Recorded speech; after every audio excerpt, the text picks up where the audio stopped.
व्याख्या प्रकटितपरब्रह्मतत्त्वं युवानम् वर्षिष्ठान्ते वसदृशिगणैरावृतं ब्रह्मनिष्ठैः आचार्येन्द्रं करकलितचिन्मुद्रमानन्दमूर्तिम् स्वात्मा रामं मुदितवदनं दक्षिणामूर्तिमीडे वटविटपि समीपे भूमिभागे निषण्णम् सकलमुनिजनानां ज्ञानदातारमारात् त्रिभुवनगुरुमीशं दक्षिणामूर्तिदेवम् जननमरणदुःखच्छेद दक्षं नमामि। चित्रं वटतरोर्मूले वृद्धाः शिष्याः गुरुर्युवा गुरोस्तु मौनं व्याख्यानं शिष्यास्तु छिन्नसंशयाः निधये सर्वविद्यानां भिषजे भवरोगिणां गुरवे सर्वलोकानां दक्षिणामूर्तये नमः। ॐ नमः प्रणवार्थाय शुद्धज्ञानैकमूर्तये निर्मलाय प्रशान्ताय दक्षिणामूर्तये नमः। गुरुर्ब्रह्मा गुरुर्विष्णुः गुरुर्देवो महेश्वरः गुरुसाक्षात् परं ब्रह्म തസ്മൈ ശ്രീ ഗുരവേ നമഃ. പാദങ്ങളിൽ പ്രണാമം.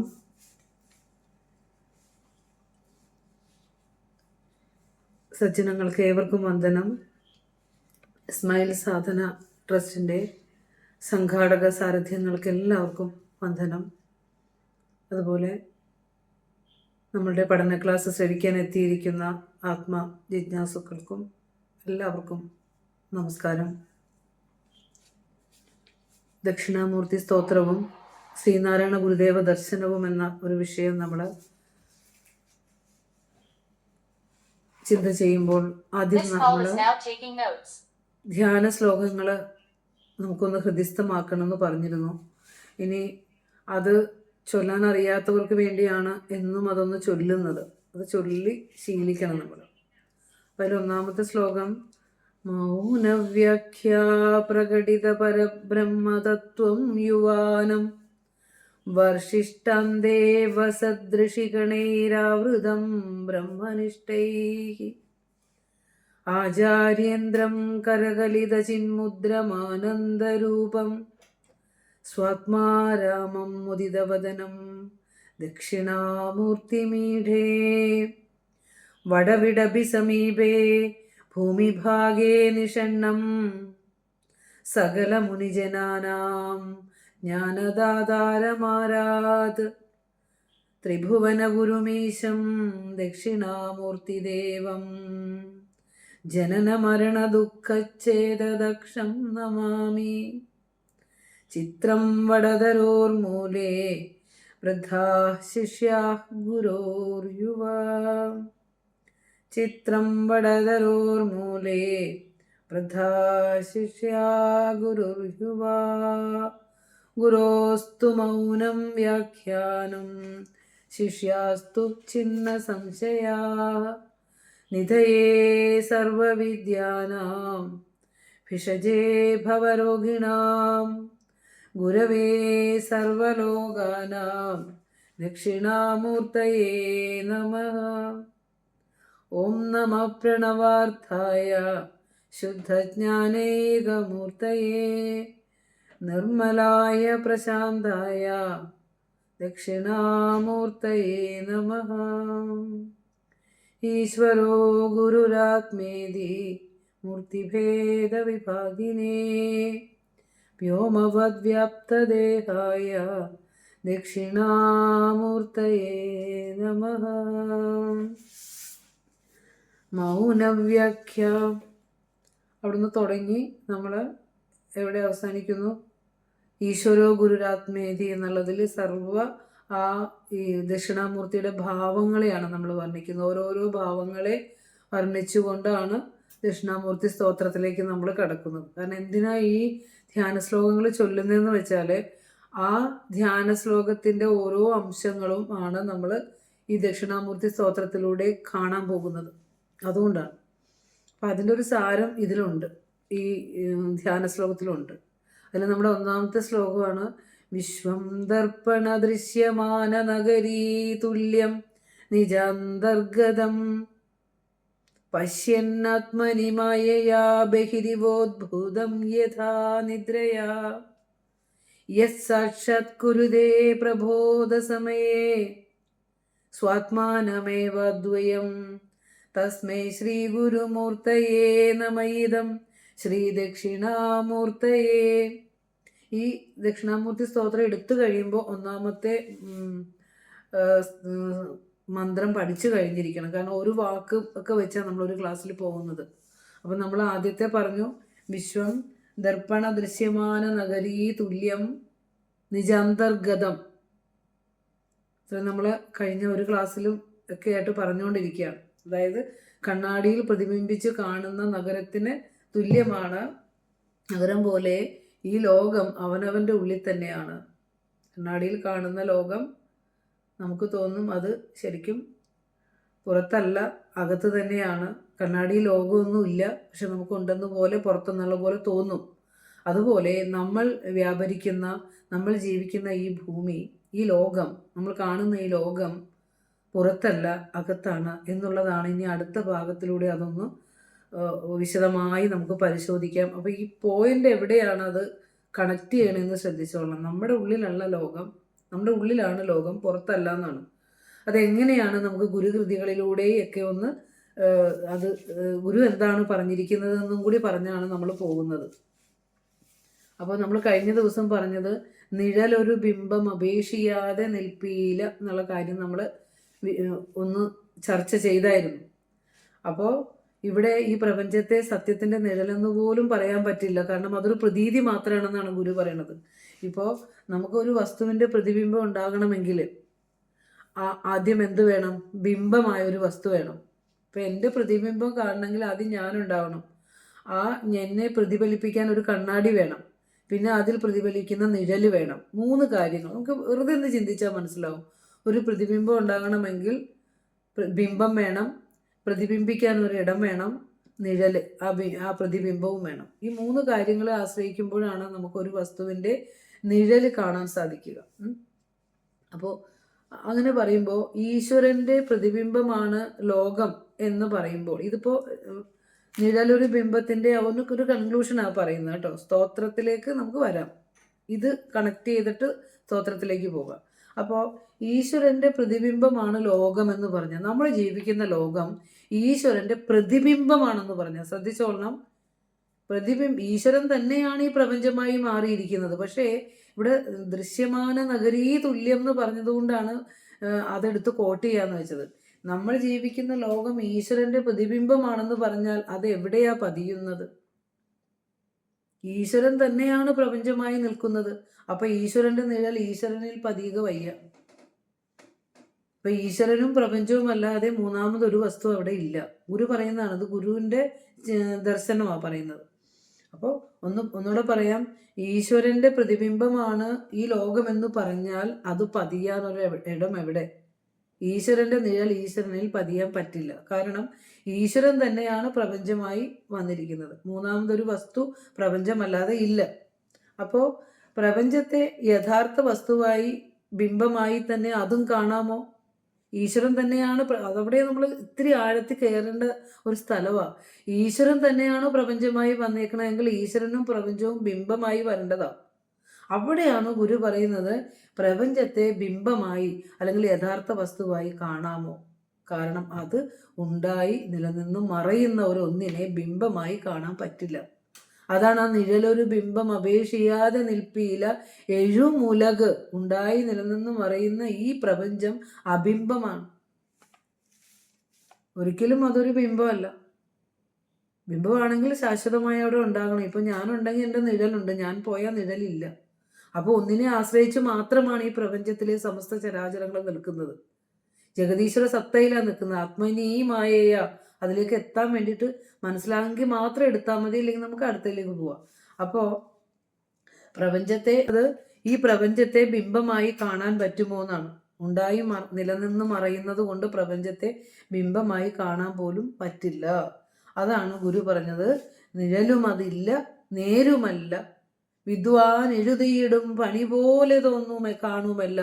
ഈ ലോകത്തിൻ്റെ, ഈ പ്രപഞ്ചത്തിൻ്റെ നമ്മൾ മല്ലിട്ട് മത്സരിച്ച് വെട്ടിക്കൊന്നും എന്താ പറയുക കുത്തിക്കൊന്നും ഒക്കെ ഇങ്ങനെ ഈ ലീലകളാടുന്ന ഈ പ്രപഞ്ചം ഒരുവൻ്റെ ഉള്ളിൽ നിന്നാണ് വന്നതെന്നും അതിനൊരിക്കലും ശാശ്വതമായ സത്യത്വമില്ലെന്നും അത് ഒരു ജഗദീശ്വരൻ എന്ന പരമസത്യത്തെ ആശ്രയിച്ച് നിൽക്കുന്നതാണെന്നുള്ള സത്യമൊക്കെ ഈ ലോകത്ത് അറിയുമ്പോൾ ഇവിടെയുള്ള ആ ഒരു ഇരുട്ട് മാറിക്കിട്ടും. അതുകൊണ്ടാണ് ഗുരു പറഞ്ഞത്, വിദ്വാൻ എഴുതിയിടും പണി പോലെ കാണുമെല്ലാം. ഗുരു ലോകത്തെ അങ്ങനെ കണ്ടത്, സത്യത്തിൽ ഇരുന്നു കൊണ്ട് ഗുരു ലോകത്തെ അങ്ങനെ കണ്ടത്. ഗുരുക്കന്മാർ, ഒരു വിദ്വാൻ നല്ല ഭംഗിയുള്ള ഒരു പാമ്പിനെ വരച്ചു വെച്ചാൽ അയ്യോ പാമ്പെന്ന് പറഞ്ഞ് നമ്മൾ പേടിക്കും. ആ പാമ്പ് സത്യമാണെന്ന് നമ്മൾ കരുതും. അതുപോലെയാണ് ഈ പ്രപഞ്ചത്തിന് സത്യത്വമില്ല, സത്യത്വമുള്ളത് ആത്മാവിനാണ്. അവിടെ നിന്നാണ് ഈ ദർശനം മുഴുവൻ വന്നത്. അപ്പോൾ ആത്മാവാവുന്ന കടലാസിലെ എന്തൊക്കെ ഛായങ്ങൾ നമ്മൾ മാച്ചു കളയുന്നുവോ അപ്പോൾ നമുക്ക് പ്രപഞ്ചം ഇല്ലാതാവുന്നു. കാരണം എന്താണോ നമ്മൾ മടക്കി വെച്ചത്, ഒരു ക്യാൻവാസിൽ നിറയെ പടങ്ങൾ വരച്ചിട്ട് അത് മടക്കി വെച്ചു, പിറ്റേ ദിവസം അത് എടുത്തിടുമ്പോൾ എന്തൊക്കെ പടങ്ങളാണോ അതിൽ മടക്കി വെച്ചത് അത് മാത്രമേ വരുള്ളൂ. ഇനിയിപ്പോൾ ഒരാൾ വിചാരിക്കുകയാണ് ഇതൊക്കെ തുടച്ച് കളഞ്ഞിട്ട് ഇതിൽ ഒരു പടവും വേണ്ട, എല്ലാം തെറ്റാ, കംപ്ലീറ്റ് മായ്ച്ച് കളഞ്ഞിട്ട് മടക്കി വെക്കാം എന്ന് വെച്ചാൽ തിരിക്കുമ്പോൾ ഒന്നും എല്ലാം ക്ലിയർ ക്യാൻവാസ് കിട്ടും. അതുപോലെ നമ്മളുടെ ജന്മം എന്തെല്ലാം ജന്മസംസ്കാര വാസനകളിലൂടെ കടന്നിട്ട് മറഞ്ഞിട്ടുണ്ടോ, ആ മഹസിലേക്ക് മറഞ്ഞിട്ടുണ്ടോ, സ്വരൂപ സാക്ഷാത്കാരം വരാതെ വാസനകളിൽ നമ്മുടെ ജീവൻ മറയുമ്പോൾ തിരിച്ചു വരുമ്പോഴും ആ വാസന തന്നെ വരുള്ളൂ. അതാണ് നമ്മൾ ലോകമായി കണ്ടുകൊണ്ടിരിക്കുന്നത്. അതുകൊണ്ടാണ് പറയുന്നത്, കണ്ണാടിയിൽ പ്രതിബിംബിച്ച് കാണുന്ന നഗരം പോലെ ലോകം അവനവൻ്റെ ഉള്ളിൽ തന്നെയാണ്.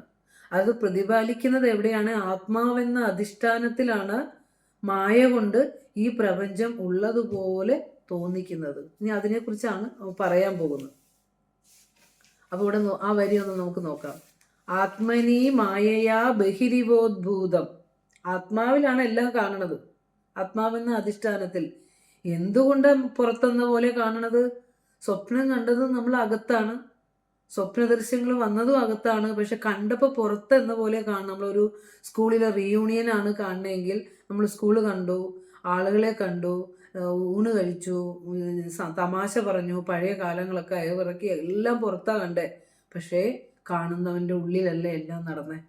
അത് ചിന്തിച്ചാൽ മതി. അതുകൊണ്ട് ഗുരു എടുത്തിട്ട് പറയുകയാണ്, യഥാ നിദ്രയാ, അതിനാണ് നിദ്ര എന്ന് പറയുന്നത്, നിദ്രയ്ക്കുള്ള സ്വപ്നത്തിൽ നിന്നുള്ള അർത്ഥാണ് എടുക്കേണ്ടത്. ഉറങ്ങാൻ കിടക്കുമ്പോൾ നമ്മൾ ആ ഉറക്കത്തിലേക്ക് വീഴുന്നതിന് മുമ്പുള്ള സ്വപ്നത്തിൽ എന്തെല്ലാം കാര്യങ്ങൾ കണ്ടോ അത് അവനവനിൽ നിന്ന് തന്നെ എടുത്ത് കണ്ട് അവനവനിൽ നിന്ന് തന്നെ അത് ആസ്വദിച്ച് അവനവനിലേക്ക് തന്നെ അടുക്കിയിട്ടാണ് തിരിച്ച് എഴുന്നേറ്റ് വന്നത്. അപ്പോൾ നമ്മളൊന്നും പുറത്തെന്ന പോലെ കാണുന്നത് പക്ഷെ അകത്ത് തന്നെ ആയിരുന്നില്ലേ. മനസ്സിലായില്ലെങ്കിൽ അത് ഓർത്താൽ മതി. അതാണ് ഗുരു പറഞ്ഞ, ലുതമുള്ളിലിരുന്ന നൂല് വലിച്ചു നൂത്തു കളിച്ചതും സദരം തനതുള്ളിലാക്കി രമിച്ചിടും പടിമായയാ. അല്ലെ, ഭൂതഭൗതികമൊക്കെയും പതിവായെടുത്തു പരിച്ചിരുന്ന പറഞ്ഞ അവിടെ ഷൺമുഖ സ്തോത്രത്തിൽ ഗുരു പറഞ്ഞു തരുന്നുണ്ട്. അപ്പൊ ഇവിടെ പറഞ്ഞു വന്നത്, കാണുന്നവനായ ബോധത്തെ ആശ്രയിക്കാതെ കാഴ്ചകളൊന്നും തന്നെ ഇല്ല. അത് ബേസാണ് വേദാന്തത്തിന്റെ. കാണുന്നവനായ ദൃക്കിനെ ആശ്രയിക്കാതെ ദൃശ്യത്തിന് നിലനിൽപ്പേ ഇല്ല. ഇപ്പൊ വേദാന്തസൂത്രം ക്ലാസ്സൊക്കെ ചിന്ത ചെയ്തു പോകുമ്പോൾ അതെല്ലാം അവർ വളരെ ആഴത്തിൽ ദൃക്കും ദൃശ്യമൊക്കെ പഠിച്ചിട്ടുള്ളവരാ. നമ്മുടെ ദൈവദശകത്തിലും ഗുരു നമുക്ക് ഒന്നൊന്നായി എണ്ണി അതിൻ്റെയൊക്കെ പൊരുള് ആണ് ആ ദൃക്ക് ദൃശ്യത്തിൽ വരണത്. അപ്പോൾ ബോധത്തെ ആശ്രയിക്കാതെ ഒരു കാഴ്ചയും ഉണ്ടാവില്ല. ബോധത്തിലാണ് കാഴ്ചകളെല്ലാം ഉണ്ടാവുന്നത്. അപ്പോൾ കാണുന്ന കാഴ്ചകളെ ദൃശ്യങ്ങളെ കാണിക്കുന്നവനും കാഴ്ചയായിരിക്കുന്നതും ഒരു വസ്തു തന്നെയാണ്. അതാണ് അതിലും അത്ഭുതം. പക്ഷെ അസത്യത്തെയാണ് നമ്മൾ സത്യം എന്ന രീതിയിൽ കണ്ടുകൊണ്ടിരിക്കുന്നത്. ബോധമുണ്ടോ പ്രപഞ്ചമുണ്ട്, ബോധമില്ലയോ പ്രപഞ്ചമില്ല. 1, 2, 3 പോയിന്റ് എഴുതി വെച്ചാൽ മതി, അത് ചിന്തിച്ചെടുത്താൽ മതി. നമ്മളുടെ ബോധത്തിൽ മാത്രമാണ് എല്ലാ വസ്തുക്കളും നിൽക്കുന്നത്. ഒരു ദൃശ്യത്തിന് അസ്തിത്വം കൊടുക്കുന്നത് ദ്രഷ്ടാവാണ്. ദ്രഷ്ടാവില്ലെങ്കിൽ ദൃശ്യത്തിന് ഒരിടത്തും അസ്തിത്വമില്ല. അപ്പൊ നമുക്ക് സംശയം തോന്നൂലേ, ഞാൻ കണ്ടില്ലെങ്കിൽ പ്രപഞ്ചത്തിലെ വസ്തുക്കൾ ഇല്ലെന്നാണോ എന്ന് ചോദിക്കുകയാണെങ്കിൽ അതിന് ഉത്തരം പറയുകയാണ്, വേറെ ആരുടെയെങ്കിലും ബോധത്തിൽ മാത്രമേ ആ വസ്തുവിനെ കാണാൻ പറ്റൂ. ഇനി ആരുടെയും ബോധത്തിൽ എത്തിയില്ലെങ്കിൽ, ഇപ്പൊ നമ്മുടെ ശരീരത്തിൽ എത്ര അവയവങ്ങളുണ്ടെന്നോ എത്ര ജീവരാശികളുണ്ടെന്നോ ഒന്നും ശാസ്ത്രജ്ഞന്മാരുടെ കണ്ണെത്താത്ത സ്ഥലമൊക്കെ ഉണ്ട്. ശാസ്ത്രജ്ഞന്മാർ പറയുന്ന കണക്കിനപ്പുറമാണ് ജീവകോടികൾ. പക്ഷെ അവിടേക്ക് ദൈവത്തിൻ്റെ കണ്ണ് ആ ബോധത്തിലിരിക്കുന്നത്. അപ്പോൾ ഏതെങ്കിലും ഒരു ബോധത്തിൽ മാത്രമേ ഈ പ്രപഞ്ചത്തിലെ ഈ ദൃശ്യങ്ങൾ പ്രതിഭാസിക്കുകയുള്ളൂ. ആ ഒരു തത്വത്തെ പറയാനാണ് ഈ ഉള്ളിലാണ് ലോകം, പുറത്തല്ല എന്ന് ഗുരുക്കന്മാർ നമ്മളെ ഓർമ്മിപ്പിക്കുന്നത്. അപ്പോൾ പറയാണ്, ആത്മാവിൽ ആത്മനീ മായയാ ബഹിരിവോദ്ഭൂതം. ആത്മാവിൽ മായ കൊണ്ട് പുറത്തെന്ന പോലെ തോന്നുന്നു. അപ്പോൾ ബാഹ്യപ്രപഞ്ചം യഥാർത്ഥത്തിൽ തൻ്റെ ഉള്ളിൽ തന്നെയാണുള്ളത്. കണ്ണാടിക്കുള്ളിൽ നഗരമില്ല. ശ്രദ്ധിച്ചോളൂ, ഇത് കുറച്ച് ദാർശനിക തലമായതുകൊണ്ട് ഓഡിയോ ഒക്കെ മ്യൂട്ട് ചെയ്ത് ശ്രദ്ധിക്കണം. ഒരു പോയിന്റ് മനസ്സിലായാൽ നമുക്ക് കയറിപ്പോകാം, ഗുരുവിൻ്റെ എല്ലാ കൃതിയിലേക്കും കയറിപ്പോവാം. അപ്പം അതുകൊണ്ടാണ് ശ്രദ്ധിക്കുക, ഏത് സെന്റൻസ് ആണ് നമുക്ക് മനസ്സിൽ തെളിയണത് അവിടെ പിടിച്ചോളുക. ഒന്ന് ഓർത്തോളുക, ആത്മാവിൽ മായയാൽ അല്ലെങ്കിൽ ഭ്രമത്താൽ പുറത്തെന്നതുപോലെ തോന്നുന്നു പ്രപഞ്ചം. ബാഹ്യപ്രപഞ്ചം യഥാർത്ഥത്തിൽ തൻ്റെ ഉള്ളിൽ തന്നെയാണ് പ്രതിഫലിച്ചിരിക്കുന്നത്. പുറത്താണ് എന്ന് തോന്നുമാറിയിരിക്കുന്നു എന്ന് പറയുന്നു. അപ്പോൾ പദാർത്ഥ ലോകത്തെ നമുക്ക് സംശയം എപ്പോഴും വരാവുന്നൊരു കാര്യമാണ്, അതെങ്ങനെയാണ് ശരിയാവുക? ഞാൻ എത്ര കാലമായി എൻ്റെ വിദ്യാലയവും എൻ്റെ വീടും എൻ്റെ വീടിൻ്റെ പരിസരത്തുള്ള സ്ഥലങ്ങളും കണ്ടുകൊണ്ടിരിക്കുന്നു. എങ്ങനെയായിരിക്കും നമ്മുടെ ചിന്ത? അപ്പോൾ നമ്മൾ കണ്ടുകൊണ്ടിരിക്കുന്ന ലോകവും ആളുകളും എല്ലാം സത്യം തന്നെയാണ്. സത്യമാണെന്ന് തോന്നുന്നത് മായയാ. ഇത് നമുക്ക് ചിന്തിച്ചെടുക്കാനും വിശ്വസിക്കാനും പ്രയാസമുള്ള കാര്യമാണ്. പക്ഷെ അവിടെ ഗുരു ഉറപ്പ് പറയണം, അത് മായയാ. അത് ചുമ്മാ ഒരു വസ്ത്രം എടുത്തിട്ട് ഒരു ഭക്തനെ ഗുരു പഠിപ്പിക്കുമ്പോൾ വെറുതെ ഗുരുവിന്റെ സമീപത്ത് നിന്നിരുന്ന ഒരു ദാർശനിക തലത്തിലും എത്താത്ത ഒരു ഭക്തനോട് ഗുരു എന്താ പറഞ്ഞത്? നീ കാണുന്ന ആ വസ്ത്രം ഉണ്ടോ? ഉണ്ട് ഗുരു. അതൊന്ന് പിരുത്തു നോക്കിക്കേ. ഇപ്പൊ വസ്ത്രം ഉണ്ടോ? ഇല്ല, നൂലാവുള്ളേ. ആ നൂലൊന്നും കൂടെ ഒന്ന് വിശ്ലേഷണം ചെയ്ത് നോക്കിയാൽ എന്തുണ്ടാവും? പഞ്ഞി ഉണ്ടാവും. നൂല് പോയി, വസ്ത്രം പോയി, നൂല് പോയി, പഞ്ഞി. ഇനി അതിനെയും ഒന്ന് പിരുത്തു നോക്കൂ, വിശ്ലേഷിച്ച് നോക്കൂ. അപ്പോൾ പഞ്ഞിയില്ല, പഞ്ചതന്മാത്രകൾ ആയിട്ട് മാറും. അത് ഒരു കണമായിട്ട് നമുക്ക് കിട്ടും അതിനെ വിശ്ലേഷണം ചെയ്താൽ. അപ്പോൾ ഈ പഞ്ചഭൂത തന്മാത്രകൾക്ക് അടിസ്ഥാന സത്യമായിരിക്കുന്നത് ജഗദീശ്വരനാണ്. അല്ലാതെ വേറെ എവിടെന്നാ ഉണ്ടായി എന്നുള്ളതൊന്നും ഒരു ശാസ്ത്രത്തിന് പോലും പിടികിട്ടാത്ത കാര്യമാണ്. അപ്പോൾ വസ്ത്രം ഉണ്ടെന്ന് തോന്നിയതോ ഗുരു? നമ്മൾ ചോദിക്കുന്ന ചോദ്യമാണ് ആ ഭക്തൻ ചോദിച്ചത് തൃശ്ശൂർ കുറുക്കഞ്ചേരി വെച്ച്. അപ്പോൾ വസ്ത്രം ഉണ്ടെന്ന് തോന്നുന്നുണ്ടല്ലോ, അത് മായ, പ്രതീതിയാണ്. അത് മായയാണ്, പ്രതീതിയാണ്. ആകെ സത്യമായുള്ളത് ബോധം മാത്രമാണ്, അത് പ്രകാശമാണ്. ഒരു എളിയ ഭക്തനോട് പറഞ്ഞു കൊടുക്കുമ്പോഴും ഈ വേദാന്തത്തിന്റെ തത്വം ഇവൻ അറിയണമെന്ന് ഗുരു കരുതിയിരുന്നു. എന്തിനാ ഈ വെളുപ്പാങ്കാലത്ത് ഈ വേദാന്തം പറയണത്? മനുഷ്യന് മനസ്സിലാകണ ഭാഷയെല്ലാം പറഞ്ഞുകൂടെയെന്ന് ചോദിച്ചാൽ ഇത് നമ്മളുടെ ജീവിതമാണ്, നമ്മളെ സംബന്ധിച്ചുള്ള രഹസ്യമാണ്, തത്വമാണ്. അതുകൊണ്ടാണ് ഇത് നമ്മൾ എത്ര പ്രയാസപ്പെട്ടെങ്കിലും ഇത് നമ്മൾ മനസ്സിലാക്കാൻ ശ്രമിക്കണമെന്ന് പറയണത്. അപ്പോൾ നമ്മളിപ്പോൾ എന്താന്ന് വെച്ചാൽ സത്യത്തെ കാണാതിരിക്കുന്നത് മായയുടെ കളി കൊണ്ടാണ്. നമ്മൾ കാണുന്ന ലോകം സത്യമെന്ന് എത്രയൊക്കെ പറഞ്ഞാലും സത്യമെന്ന് കരുതി ഇതിനെ മുറുകെ പിടിക്കുന്നത് മായയുടെ കളി കൊണ്ടാണ്. അതാണ് ഗുരു തേവാരപ്പതികങ്ങളിൽ പറയുന്നുണ്ട്, എല്ലാ ഉയിരും നിന്നൊരു, എല്ലാ ഉടലും നിന്നുടൽ, എല്ലാ ഉലകും നീ, അല്ലേ? നിൻകളി അല്ലാതവയില്ലേ, നീ തന്നെയാണ്. എല്ലാ ഉയിരും നിന്നൊരു, എല്ലാവരുടെ ഉള്ളിൽ ഇരിക്കുന്ന ഉയിര് നീയാണ്. എല്ലാ ഉടലും നീ. ഒരു കൊതുകിന്റെ മുതൽ വൃക്ഷത്തിന്റെ മുതൽ സകലത്തിന്റെയും ഉടലായിരിക്കുന്നത് നീയാണ്, രൂപമാർന്നിരിക്കുന്നത് നീയാണ്. എല്ലാ ഉലകും, എന്തൊക്കെ ലോകം ഇവിടെ ഉണ്ടോ അതെല്ലാം നിൻകളിയല്ലാതവയില്ലേ. അനുഭൂതിയിലിരുന്നുകൊണ്ടാണ് ഗുരു പാടിയത് അതൊക്കെ, അല്ലേ? അപ്പോൾ അവിടെ ഒന്നിനെ കണ്ടുള്ളൂ, വേറെ ഒന്നിനെ കണ്ടില്ല. നമ്മളിവിടെ പലത് കാണണു, പലത് സത്യമെന്ന് വിരിക്കുന്നു. എൻ്റെ നിൻ്റെ അഹന്തയിലും മമതയിലൊക്കെ പെട്ട് നമ്മൾ വല്ലാതെ വലയുകയാണ് ഈ ലോകത്ത്. നമുക്ക് പറ്റുന്നില്ല അല്ലാതെ ഇവിടെ ജീവിക്കാൻ. നമ്മൾ ഇതിലായി പോവുകയാണ്. അതെല്ലാം നമ്മളുടെ മായാഭ്രമം കൊണ്ടാണെന്നാണ് ഗുരു ഓർമ്മിപ്പിക്കുന്നത്. അപ്പം ഈ മായയെ അയച്ചു മാറ്റാൻ എന്താ മാർഗം? അതിന് സത്യത്തെ വീണ്ടും വീണ്ടും പറയണം, കേൾക്കണം, ഉറപ്പിക്കണം. ഈ കാണുന്നതിലെ സത്യത്വ ബുദ്ധി വിടുക, കാണുന്നവനായ നിന്നെ ശ്രദ്ധിക്കുക. നീ എവിടുന്ന് വന്നു, അതിൻ്റെ അധിഷ്ഠാനം എന്താണ്, ആ അധിഷ്ഠാന സത്തയിലേക്ക് എത്താൻ ഞാൻ എങ്ങനെ സഞ്ചരിക്കണം ഗുരു? ഇതൊക്കെയാണ് നമ്മൾ ഗുരുവിനോട് ചോദിക്കേണ്ടത്.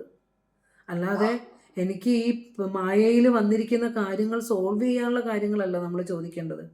മായയ്ക്ക് പരമകാരണമായിരിക്കുന്ന ഈ അജ്ഞാന കലുഷിതമായ ഈ ജന്മത്തിന്, ഈ വാസനാപ്രേരിതമായി വന്നിരിക്കുന്ന ഈ ശരീരവും അത് സങ്കല്പിച്ചുണ്ടാക്കിയിരിക്കുന്ന ഭൗതിക കാര്യങ്ങളിൽ ഞാൻ വല്ലാതെ വിഷമിക്കുന്നു. അപ്പോൾ ഭൗതികത്തിൽ നമ്മൾ എത്ര കറക്റ്റ് ആക്കാൻ നോക്കിയാൽ ഇപ്പോൾ ഒരു കല്യാണം ഒരാൾക്ക് ആയില്ല, നമ്മൾ കല്യാണം കഴിച്ചു, പ്രശ്നം സോൾവ് ആയോ? കല്യാണം കഴിച്ചപ്പോൾ ആദ്യം ഉണ്ടായിരുന്ന സമാധാനം കൂടി പോയി. ഇനിയിപ്പോൾ ഒരു കുഞ്ഞുണ്ടായാൽ എല്ലാം സോൾവ് ആവുമെന്ന് വെച്ചപ്പോൾ മായയിലാണ് നമ്മൾ പരിഷ്കരിക്കുന്നത്. അത് വന്നപ്പോൾ പിന്നെ രോഗമായി, പിന്നെ മറ്റു പ്രശ്നങ്ങളായി. പിന്നെ വിദ്യാഭ്യാസത്തിന് ചേർന്നപ്പോൾ പിന്നെ അതിലും വലിയ പ്രശ്നങ്ങളായി. അപ്പോൾ ഈ ഭൗതികതയിൽ നമ്മൾ എന്ത് കറക്റ്റ് ചെയ്യാൻ നടന്നാലും ഒരു പ്രോബ്ലം എടുത്ത് ഒരു പ്രോബ്ലത്തിൻ്റെ മീതെ വെക്കാന്നേ ഉള്ളൂ. അപ്പോൾ പ്രോബ്ലങ്ങൾക്കെല്ലാം ആധാരമായിരിക്കുന്ന ആ സത്യത്തിലേക്ക് നമ്മൾ സഞ്ചരിക്കുമ്പോൾ, അതിനെ അറിയുമ്പോൾ എല്ലാ പ്രോബ്ലങ്ങളും നിന്നു. അതിനാണ് ഗുരു നമ്മളെ ഇത്രയും കഷ്ടപ്പെട്ട് ഗുരുക്കന്മാർ ഈ വേദാന്തം നമ്മളെ കേൾപ്പിക്കണത്. നമ്മൾ തന്നെയാണ് ഇത്, അല്ലാതെ പുറത്തൊരു ശാസ്ത്രമാണെന്ന രീതിയിലല്ല ഇത് കേൾക്കേണ്ടത്. നമ്മുടെ ചരിത്രമാണിത്, നമ്മളെങ്ങനെ വന്നു, ഇനി അത് തിരിച്ച് ഇങ്ങനെ ഒരു ജനുമൃതിയിൽ പെടാതിരിക്കണമെങ്കിൽ നമ്മൾ എന്ത് ചെയ്യണം, അതാണ് നമ്മൾ ഈ ബ്രാഹ്മ മുഹൂർത്തത്തിലിരുന്ന് ശ്രവണം ചെയ്യണത്. അപ്പം നമ്മൾ പറഞ്ഞു എന്താന്ന് വെച്ചാൽ, മായയുടെ കളി കൊണ്ടാണ് ഈ ബാഹ്യപ്രപഞ്ചം സത്യം എന്നതുപോലെ തോന്നുന്നത് എന്നാ പറഞ്ഞത്. എന്നിട്ട് ഗുരു അവിടെ പറഞ്ഞു വന്നത് എന്താ, അതിനു മുമ്പ് നമ്മൾ ശ്രദ്ധിക്കേണ്ടത് ദർശനമാലയിലെ മായാദർശനമാണ്. മായയാന്ന് പറഞ്ഞു, ആത്മാവെന്ന അധിഷ്ഠാനത്തിൽ മായ കൊണ്ടാണ് പ്രപഞ്ചം ഉള്ളതുപോലെ തോന്നിക്കുന്നത്. ഗുരുവിൻ്റെ മായാദർശനത്തിൽ ഇതിൻ്റെ ഉത്തരവുണ്ട്. എന്തുകൊണ്ടാണ് ഈ പ്രപഞ്ചം നമുക്കുള്ളതുപോലെ തോന്നുന്നത്? ശ്രീനാരായണ ഗുരുദേവന്റെ ദർശനമാലയിലെ മായാദർശനം, അത് എല്ലാവരും പഠിക്കണം. അത് നിങ്ങൾക്ക് ദർശനമാല സ്വാമിജിയൊക്കെ പഠിപ്പിച്ചു തന്നതാ. അതിനകത്ത് വിദ്യ, അവിദ്യ, പര, അപര, തമ, പ്രധാനം, പ്രകൃതി എന്ന വിദ്യതേ യാസ മായ എന്ന് പറഞ്ഞിട്ട് പരമാർത്ഥത്തിൽ ഇല്ലാത്തതാണെന്ന് പറഞ്ഞിട്ടുള്ളൂ. പരമാർത്ഥത്തിൽ ഇല്ലാത്തതാണെന്ന് പറഞ്ഞാൽ നമ്മൾ കാണുന്ന ലോകം ഈ കാണുന്നത് പോലെ അല്ല. അതിന് ആധാരമായ ഒരു സത്യമുണ്ട്. ആ സത്യത്തെ കാണാതിരിക്കുകയും അസത്യമായതിനെ സത്യമാണെന്ന് വിശ്വസിക്കുകയും ചെയ്യുന്ന നമ്മളോട് പറയാണ്, ഈ കാണുന്നതല്ല ലോകം. എങ്ങനെയാണ് ഈ പ്രപഞ്ചം ഈ കാണുന്ന രൂപത്തിലായിരിക്കുന്നത് എന്ന് ഗുരു ഒന്ന് പറഞ്ഞു തരാം. അതിനൊരു വിദ്യാശക്തിയുണ്ട്. ശ്ലോകത്തിലൊന്നും പോകാൻ സമയമില്ല. വിദ്യാശക്തിയുണ്ട്, അവിദ്യാശക്തിയുണ്ട്, പര, അപര, തമഹ, പ്രധാനം, പ്രകൃതി, 7 എണ്ണം. ആ വിദ്യാശക്തി എന്ന് പറയുമ്പോൾ നമ്മളിൽ തന്നെ ഉള്ളതാ. ഇതെല്ലാം ആത്മസ്വരൂപത്തിൽ തന്നെ ഉള്ളതാണ്. വിദ്യാശക്തിയിൽ ഇരിക്കുന്നവർക്കാണ് ഇതുപോലെ സത്സംഗത്തിലൊക്കെ ഒന്ന് ഇരിക്കാൻ പറ്റുക. അല്ലെങ്കിൽ മൂടിപ്പോയി ചേർന്ന് ഉറങ്ങിയാൽ മതിയല്ലോ. അതായത് ഈ പ്രപഞ്ചത്തിന് ഈ കാണുന്ന ദൃശ്യങ്ങൾക്ക് ആധാരമായി ഒരു സത്യമുണ്ടെന്ന് നമ്മളെ മനസ്സിലാക്കിപ്പിക്കുന്ന ബുദ്ധിയാണ് വിദ്യ. ഇനി അവിദ്യാശക്തി എന്ന് പറഞ്ഞാൽ കണ്ണുകൊണ്ട് കാണുന്നതേ ഞാൻ വിശ്വസിക്കോ, എന്ത് വേദാന്തം, എന്ത് ഈശ്വരൻ, എന്ത് ചിന്ത, ആത്മാവ് പോകുമ്പോൾ എന്തോ പോയി, ഇത്രയേ ഉള്ളൂ. അങ്ങനെ ഈ പ്രപഞ്ചത്തെ സത്യമെന്ന് കരുതി ഒരാളെ ആ പ്രപഞ്ചത്തിലേക്ക് കൂടുതൽ കൂടുതൽ കൂടുതൽ അടുപ്പിച്ച് ഭ്രമിപ്പിച്ച് കളിപ്പിച്ച് രസിപ്പിക്കുന്ന ശക്തിക്കാണ് അവിദ്യാശക്തി എന്ന് പറയാം. വിദ്യാശക്തി ഇതൊന്നും അല്ലട്ടോ ലോകം, ഇതിനാധാരമായ ഒരു സത്യമുണ്ട്, അതിനെ തിരയണമെന്ന് നമ്മളിലേക്ക് ഒരു ഒരു ഒരു ശക്തി ചൈതന്യം കടന്നു വരുമ്പോൾ അത് വിദ്യാശക്തിയായി മായയുടെ. ഇനി അതിനപ്പുറം ഈ പ്രപഞ്ചത്തിനപ്പുറം ഒന്നുമില്ല. കണ്ണുകൊണ്ട് കാണുന്നതൊന്നും സത്യമല്ല. ശരീരവും നീർക്കുമിള പോലെ നിലയേറ്റതാകുന്നു എന്ന് ഗുരുവരൻ പറഞ്ഞു. പക്ഷെ എന്നാലും ഞാൻ കണ്ണുകൊണ്ട് കാണുന്നതേ വിശ്വസിക്കൂ എന്ന് പറയുന്നത് അവിദ്യാശക്തിയിലിരിക്കുന്നവരാണ്. അടുത്തത് പരാശക്തി.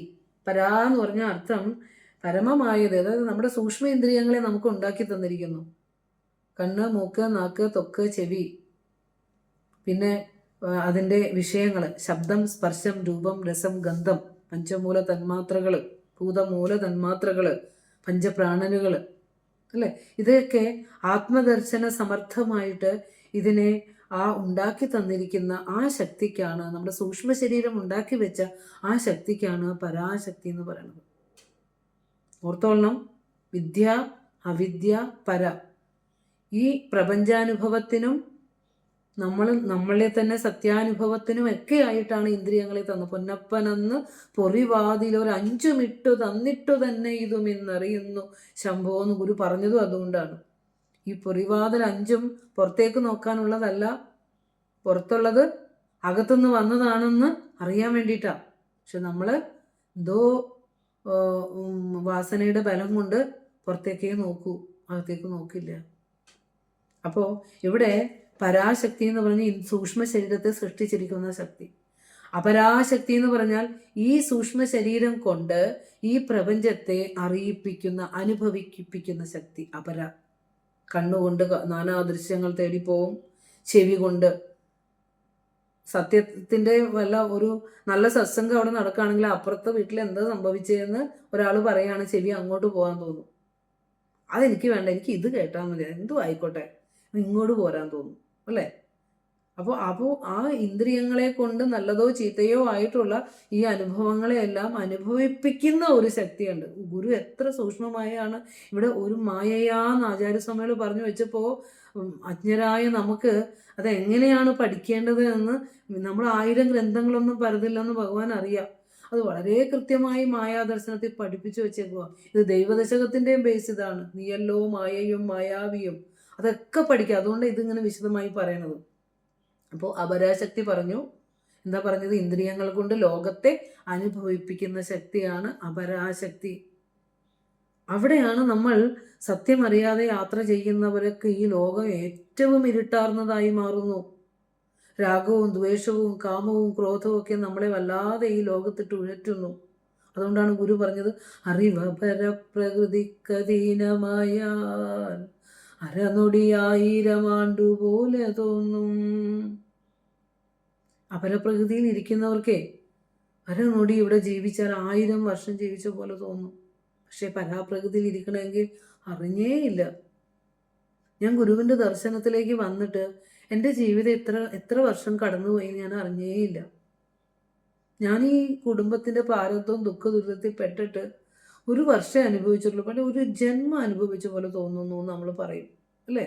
അതുകൊണ്ടാണ് ഗുരു പറഞ്ഞ അങ്ങനെ അപരാശക്തിയിലിരിക്കുമ്പോൾ ഇന്ദ്രിയങ്ങളെ കൊണ്ട് ലോകത്തെ അനുഭവിപ്പിക്കുന്ന ശക്തിയാണ് അപര. വിദ്യ, അവിദ്യ, പര, അപര. അടുത്തുണ്ട് തമസ്, തമഹ. ദർശനമാലയിലെ 1ാമത്തെ ശ്ലോകമാണ് മായാദർശനത്തിൽ. തമസ്, ഇരുട്ട്. അതായത് നമ്മളുടെ ആത്മസ്വരൂപത്തെ ഒരു ആവരണം ഇട്ടുകൊണ്ടാണ്, അജ്ഞാനം എന്ന ആവരണം ഇട്ടുകൊണ്ടാണ് ഈ ലോകത്ത് നമ്മൾ വ്യവഹരിക്കുന്നത്. നമ്മുടെ വാസനയാണ് ആ ആത്മാവിനെ മൂടിയിരിക്കുന്ന ഇരുട്ട്. അങ്ങനെ ഈ ആത്മസ്വരൂപത്തെ മൂടിയിരിക്കുന്ന ആ ഇരുട്ടിനെയാണ് തമസ് എന്ന് പറയുക. നമ്മളെല്ലാവരും ഇരുളിലിരുന്നറിയുന്നവരാണ്. അജ്ഞാനത്തിലിരുന്നു കൊണ്ടാണ് നമ്മൾ എല്ലാം അറിയണത്. അപ്പോൾ ആ അജ്ഞാനം മാറ്റി ആ സുഷുപ്തിയിൽ എന്ത് സുഖം അനുഭവിച്ചോ ആ സുഖത്തിൽ നമുക്ക് ജാഗ്രതയിലും ഇരിക്കാൻ സാധിക്കുന്ന രീതിയിൽ വാസനകളെ നാമജപങ്ങൾ കൊണ്ടും മന്ത്രങ്ങൾ കൊണ്ടും സത്ശ്രവണം കൊണ്ടും സത്സംഗം കൊണ്ടുമൊക്കെ പതുക്കെ മെൽറ്റ് ചെയ്ത് കളയണം. അതായത് അഴുക്ക് വെള്ളത്തിലേക്ക് ശുദ്ധജലം ഒഴിച്ച് തെളിച്ചെടുക്കുന്നത് പോലെ ഈ വാസനകളെ ഈ സത്തിനെ കേൾപ്പിക്കുക, സത്തിനെ പറയുക, സത്തിനെ വിചാരം ചെയ്യുക. അപ്പം അത് വാസനയാവും. ബാക്കിയൊക്കെ ഓടി ഒളിക്കും. അങ്ങനെ ഒരു ജന്മത്തിലെങ്കിലും നമ്മൾ ശുദ്ധീകരിച്ചാൽ ഇനി ഒരിക്കലും തിരിച്ചു പഴയിലേക്ക് പോവില്ല. അതാണ് ആത്മദർശനത്തിൻ്റെ ഒരു ഗ്രേറ്റ്നെസ്. വാസന നമുക്ക് എത്ര കൂട്ടി കൂട്ടി വേണേ പോവാം, പക്ഷേ ഇത് ഒഴിച്ചു മാറ്റിയാൽ പിന്നെ ഒരിക്കലും നമുക്ക് സത്യത്തെ അറിഞ്ഞാൽ പിന്നെ നമ്മൾ ഒരിക്കലും തിരിച്ചു പഴയിലേക്ക് പോവില്ല. ഒരു വസ്തു ഉണ്ടാക്കിയിരിക്കുന്നത് ഇന്ന സാധനങ്ങൾ കൊണ്ടാണ്. ഒരു വസ്തു നമുക്ക് കടയിൽ നിന്ന് വാങ്ങിച്ചു, ഒരു ബേക്കറി പോയി ഒരു സാധനം വാങ്ങിച്ചു. അപ്പോൾ സാധനം ഉണ്ടാക്കിയേക്കണം ഇന്നയൊക്കെ സാധനങ്ങളിലാണ്. അത് കണ്ടു കഴിഞ്ഞപ്പോൾ നമുക്ക് മനസ്സിലായി, ഓ ഇതിൻ്റെ സത്യം ഇതാണ്, എനിക്ക് ഇനി ഇത് വേണ്ടേ വേണ്ട, പിന്നെ അതിലേക്ക് തിരിച്ചു പോവില്ല. അതുപോലെ ഈ പ്രപഞ്ചത്തിലെ എല്ലാതും നമ്മൾ ഉള്ളിൽ തന്നെ കാണുന്നതാണെന്നും ജന്മാന്തര വാസനകളായി നമ്മൾ കൊണ്ടുവന്നിരിക്കുന്നത് തന്നെയാണ് ഓരോരുത്തരുടെയും ലോകമായി ഈശ്വരൻ നമ്മളെ മുന്നിൽ കാണിക്കുന്നത്, ആത്മാവെന്ന അധിഷ്ഠാനത്തിൽ. അപ്പം നല്ലത് ഈ സത്സംഗവും നിങ്ങൾ കൊണ്ടുവന്നതാ, നമ്മൾ കൊണ്ടുവന്നതാ. നമ്മളെ കൊണ്ട് ഇപ്പം ഇങ്ങനെ ഇരുന്ന് പറയിപ്പിക്കുന്നതൊക്കെ ഉണ്ടല്ലോ, ഭഗവാന്റെ വാക്കല്ലാതെ നമ്മൾ എന്തെങ്കിലും പറയുന്നുണ്ടോ? അതും നമ്മുടെ ആ വാസനയിൽപ്പെട്ടതാണ്. അതും എത്ര ശ്രേഷ്ഠമായ അനുഗ്രഹമാണ് നമുക്ക് തന്നത് എന്നാലോചിച്ച് നോക്കൂ. അപ്പോൾ പര, അപര, തമസ്, പ്രധാനം. അടുത്ത പ്രധാനം, അതായത് ഒരു വിത്തിനകത്ത് ഒരു വലിയ ഒരു ആൽവൃക്ഷം 500-600 വർഷമൊക്കെ നമ്മൾ നേരത്തെ പറഞ്ഞു. ആ വൃക്ഷം ഒരു തരിയിൽ, ഒരു മൈന്യൂട്ട്, കണ്ണുകൊണ്ട് പോലും കാണാൻ പറ്റാത്ത ആ ഒരു പൊടി പോലെയുള്ള ആ വസ്തുവിൽ ഈ ആ ആൽമരത്തെ ശാഖോപശാഖകളായി ഒരു ലോകം പോലെ പടർന്നു നിൽക്കുന്ന ആൽമരത്തെ ഏത് ശക്തിയാണോ സൂക്ഷ്മ രൂപത്തിൽ സംഘടിപ്പിച്ച് വെച്ചിരിക്കുന്നത്, ആ ശക്തിക്കാണ് പ്രധാനം എന്ന് പറയുക. നമ്മൾ ഒരു അച്ഛൻ്റെ ബീജം ഒരു കുഞ്ഞു അണുവായിട്ടാണ് നമ്മൾ ഗർഭപാത്രത്തിലെത്തിയത്. ആ അണുവിനെ എത്രയോ സർഗാത്മകത ഉള്ളത് ഇങ്ങനെയൊക്കെ ഇരുന്ന് പറയിപ്പിക്കുന്ന, ഈ ലോകം വരെ കീഴടക്കാനുള്ള പ്രയത്നശക്തിയുള്ള 1000 അനന്തൻ്റെ ശക്തിയൊക്കെ തന്ന് നമ്മളെ ഇങ്ങനെ വലുതാക്കിയത് ആ കുഞ്ഞണുവാണ്. ആ ശക്തി വിശേഷത്തെ ആ കുഞ്ഞ് ആ തരിയിൽ ഉള്ളടക്കി വെച്ചിരിക്കുന്നു. അങ്ങനെയുള്ള ഈശ്വരൻ്റെ ആ ഒരു കഴിവിനെയാണ്, മായാശക്തിയെയാണ് നമ്മൾ എന്തു പറയുക, പ്രധാനം എന്ന് പറയുക. അടുത്തതാണ്, അത് ഒരു ഒറ്റ വാക്ക് നമ്മൾ ബീജേ വൃക്ഷൈവ, ഇത്രേ പറഞ്ഞു തന്നുള്ളൂ, നമ്മൾ പഠിച്ചുകൊള്ളണം ബാക്കി. അടുത്തത് പ്രകൃതി. ഒന്നായ മായയെ, ഒന്നായ സത്വം രജസ് തമോ ഗുണങ്ങൾ സൃഷ്ടിക്കും മുമ്പ് ഒന്നായിരുന്നത്, അതിനെ സത്വ രജസ് തമോ ഗുണാത്മകമായി വേറാക്കി സൃഷ്ടിച്ചു. അതാണ് പ്രകൃതി എന്ന് പറയും. പക്ഷെ എന്ന് പറയുമ്പോൾ ഓർക്കണം, സത്വഗുണ പ്രകൃതിയിൽ രജസും തമസും അളവ് കുറഞ്ഞാണെങ്കിലും ഉണ്ട്. ത്രിഗുണാത്മകമായിട്ട് ഇവിടെ എല്ലാം കാണാൻ പറ്റുള്ളൂ. സത്വഗുണത്തിന് മാത്രമായിട്ടും രജോ ഗുണത്തിന് മാത്രമായിട്ടും തമോ ഗുണത്തിന് മാത്രമായിട്ട് ഈ പ്രപഞ്ചത്തിൽ നിലനിൽപ്പില്ല, ത്രിഗുണമയമാണ്. ഇപ്പോൾ ഒരു കൊലപാതകിയാണ്, അയാളിലും ഉണ്ട് കുറച്ച് സത്വഗുണം, കുറച്ച് രജോ ഗുണം, തമോ ഗുണത്തിന് ആധിക്യം ഉണ്ടെന്നേ ഉള്ളൂ. അപ്പോൾ ഈ പ്രപഞ്ചത്തിലെ എല്ലാ വസ്തുക്കളും ത്രിഗുണാത്മകമാണ്. അങ്ങനെ വേറാക്കി സൃഷ്ടിച്ചത് കൊണ്ട് ഇതിനെ പ്രകൃതി എന്ന് പറയുന്നു, അല്ലേ? അപ്പോൾ മായ കൊണ്ടാണ് ഈ അകത്തുള്ള ദൃശ്യങ്ങളെ അകത്താണെന്നറിയാതെ പുറത്തെന്ന പോലെ നമ്മൾ കണ്ടുകൊണ്ടിരിക്കുന്നത്. ആ ഒരു ശക്തിവിശേഷം, ഈ പരാ എന്ന ശക്തിവിശേഷമാണ് ഈ ഇന്ദ്രിയങ്ങളെ കൊണ്ട് പ്രപഞ്ചത്തെ സത്യമെന്ന് അനുഭവിപ്പിക്കുന്ന. അതും മായയുടെ ഒരു കളിയാണെന്ന് പറയാൻ വേണ്ടിയിട്ടാണ് ഞാൻ മായാദർശനത്തിലെ ആ ഗുരു പറഞ്ഞ ആ ഭാഗത്തെ ഒന്ന് കോട്ട് ചെയ്തത്. അപ്പോൾ നമ്മൾ മനസ്സിലാക്കേണ്ടത്, മായയ്ക്ക് 2 ശക്തിയുണ്ട്, ആവരണശക്തി, വിക്ഷേപശക്തി. അത് കോമൺ ആയിട്ട് പറയുമ്പോൾ സ്വരൂപത്തെ മൂടുന്നത് ആവരണശക്തി. സ്വരൂപത്തെ മൂടിക്കൊണ്ടാണ് നമ്മളെല്ലാവരും വന്നേക്കണേ. കാലാതിയായ മൃദു നൂലാല നെയ്യും ഒരു ലീലാപടം അണിഞ്ഞുകൊണ്ടാണ് വന്നേക്കണത്. അത് പൊട്ടിച്ച് കളയാവുന്നതാണ്, പക്ഷെ പൊട്ടിക്കാൻ നമ്മൾ ശ്രമിക്കുന്നില്ല. ദേശത്തിലും കാലത്തിലും പെട്ടു പോയിക്കൊണ്ടിരിക്കുക. അപ്പോൾ ആവരണശക്തി സ്വരൂപത്തെ മറയ്ക്കുന്ന ശക്തി. വിക്ഷേപശക്തി എന്ന് പറഞ്ഞാൽ സ്വരൂപത്തെ വിവിധം കരോതി ഇതി വിക്ഷേപക. സ്വരൂപത്തെ മറക്കുക മാത്രമല്ല, ഈ കാണുന്നതിനെ പലതാക്കി കാണിച്ചു തന്നു. നമ്മൾ ഓർക്കുന്ന പോലെ അല്ല ലോകം കേട്ടോ. നമ്മൾ ഗുരുവിൻ്റെ വാക്കുകളിലേക്ക് ശ്രദ്ധ കൊടുക്കുക.